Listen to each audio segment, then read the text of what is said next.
Živijo, en lep pozdrav vsem. Danes bomo pogovorili o eni zanimivi temi, to je ahilova tetiva. Predvidevam, da veliko od vas nadobudnih športnikov tečete, ker je poletje pred vrati, se pripravljate na poletje, na lepo postavco, tako da lahko da tudi kakšen od vas ima težave z ahilovo tetivo.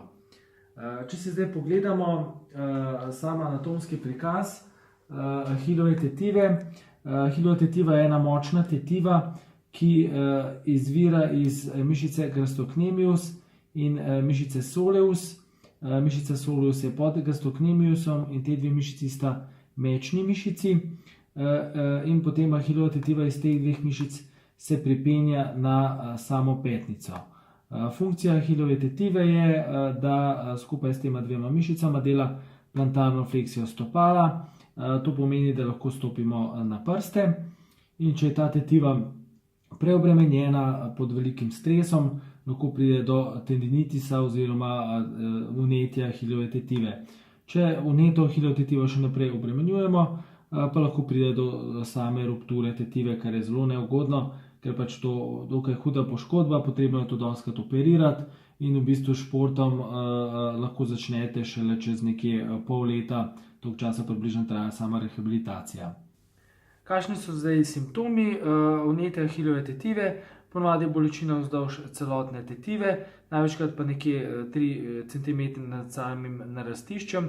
V tem delu ponavadi tudi zadebelitev oziroma nodulus, včasih rdečina, toplejša ahilova tetiva na otip, tudi omejena gibljivost gležnja.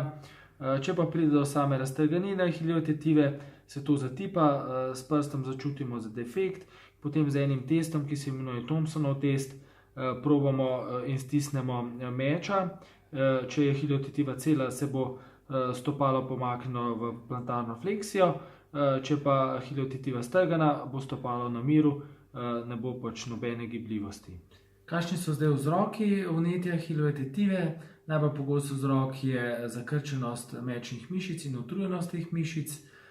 Drugi vzrok je preobremenitev ahilove tetive, prevelika kilometrina, oziroma tudi, če najprej greste iz 5 km teka nenadoma kar na 20 km, potem tek po hribovitem terenu, navzgor in navzdol, in tudi nepravilna tehnika teka, slaba obutev, ter zelo pogosto tudi pri ljudeh, ki tečejo bolj navznoter. Oni so še posebej bolj dovzetni za vnetje ahilove tetive, temu se reče hiperpronirana stopala, se pravi, da tečejo bolj navznoter, stopala obračajo navznoter pri teku.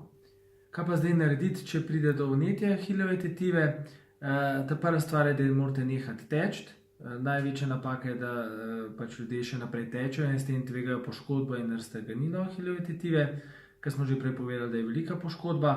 Še posebej, če začutite, da imate ob ahilovi tetivi to zadebelitev oziroma nodul.